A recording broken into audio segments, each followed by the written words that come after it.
Hi everyone. So it's 7:20 p.m. on Saturday night, 22nd of November. I'm still in San Juan, but I'm leaving tomorrow morning. Very early. I've got to be out of here by about 5:30, I guess. Sounds monstrous, doesn't it? Which means a 4:30 start, a bit like when I was leaving LA. So I'm gonna have to pack because I've got a long journey ahead of myself.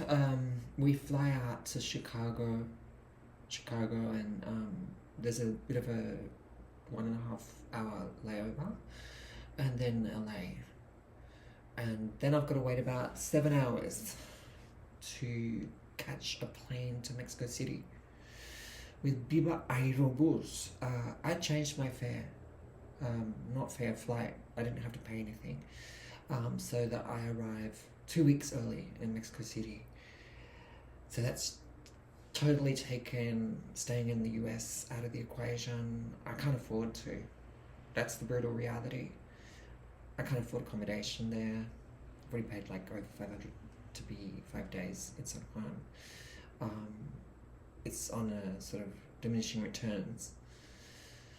So I made an executive decision last night and forewent that period of nearly 2 weeks in LA just to land in Mexico early Monday morning. So wish me well. It's going to be really tiring. I think my body is still in Sydney, believe it or not, nearly a week later. But I went off to one of the panels this afternoon in the American Studies Association conference, and besides having some tech issues, because pretty much all the panel except one person were coming via Zoom, and they had to hotspot in order to be able to get them to join by Zoom, because the conference venue just didn't have Wi-Fi, which is really strange, isn't it? It all came together, and it was all about thinking about the sort of like multifarious faces of fascism. That's my language, not theirs. And what draws people kind of into fascist movements and fascist politics, where they especially are themselves part of a minority or are minoritized.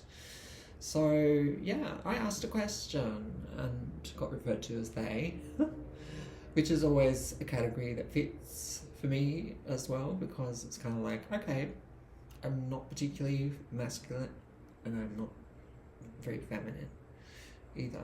And it's kind of a polite way of saying, I don't really know how you identify. But I asked a question that was about that German far-right politician who's openly lesbian, but also really, really pro-traditional family, and I asked them to elaborate on,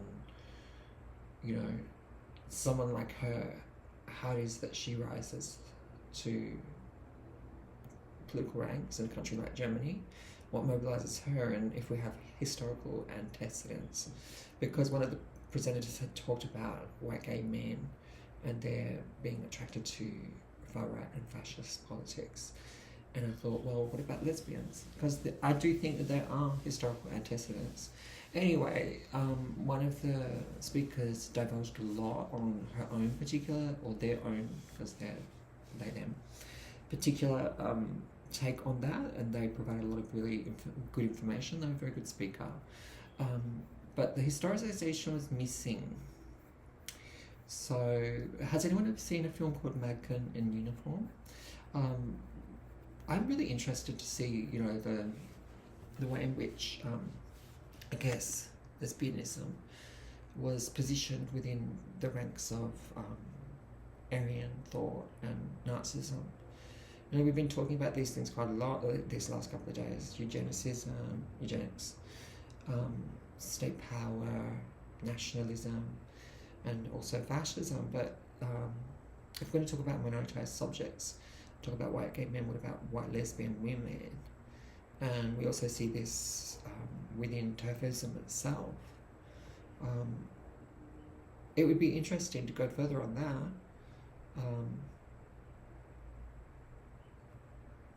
yeah, might do an update actually once I've read a bit further.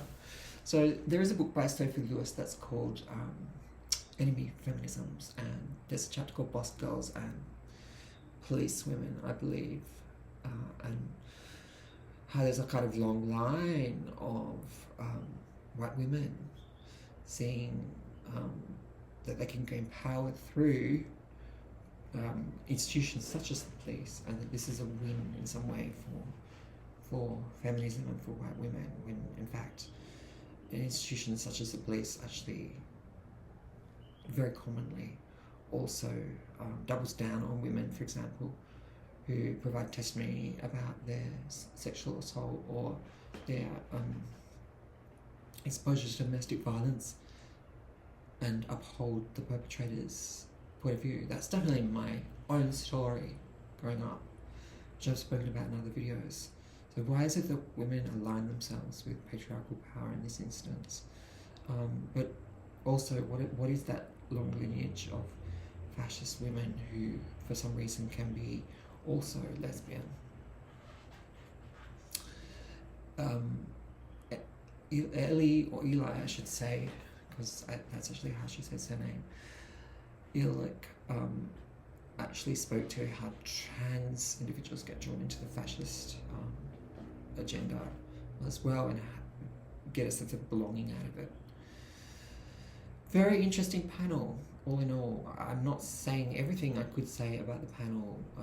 There was Joseph Lowens, who provided a lot of really interesting perspectives as well. I might look up his work. Yeah, one trans and one non-binary person. Another woman working on, the presence of militias in the 1990s and the positioning by a particular African-American member of said militias as them being part of the so-called next wave of civil rights. The accommodations and the kind of maneuvers of such individuals to ally themselves with white populations and fascism that espouse a form of white supremacy, a virulent one actually. Anyway, I've done a bit of a reprise on the session. It was the last session for me. I came back here, I had a rest. It's been really important just to do some self-care before I head out again on a very lengthy trip. So I'll close now, but I'll see you, on the other side of the border for the US, in Mexico. So thanks for listening.